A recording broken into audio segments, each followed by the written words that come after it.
Day 2 of నవరాత్రులు బ్రహ్మచారిణి దేవి. శైలపుత్రి రూపంలో పుట్టిన తర్వాత పార్వతీదేవి శివుణ్ణి పొందేందుకు తీవ్రమైన తపస్సు చేశారు. ఆవిడ కొన్ని వేల సంవత్సరాలు ఆహారం తీసుకోకుండా కేవలం గాలి మాత్రమే పీలుస్తూ తపస్సు చేసేవారు. ఈ ఘోర తపస్సు కారణంగా ఆమెను బ్రహ్మచారిణి అని పిలుస్తారు. బ్రహ్మచారిణి దేవి ఒక చేతిలో జపమాల, మరో చేతిలో కమండలం అంటే జలపాత్రతో చాలా ప్రశాంతంగా, కరుణగా కనిపిస్తారు. ఈరోజు రంగు ప్రాముఖ్యత ఎరుపు, రెడ్.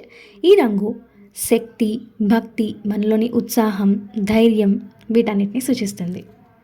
బ్రహ్మచారిణి కథ మనకేం చెప్తుందంటే, ఎలా అయితే అమ్మవారు ఎన్నో అడ్డంకుల్ని దాటుకుంటూ అసాధ్యమైనది సాధ్యం చేసుకున్నారో, మనం కూడా అలాగే భక్తి, ఓర్పు, కఠిన ప్రయత్నం అండ్ పాజిటివ్ వేలో వెళ్ళి మనం అనుకున్నది సాధించవచ్చు.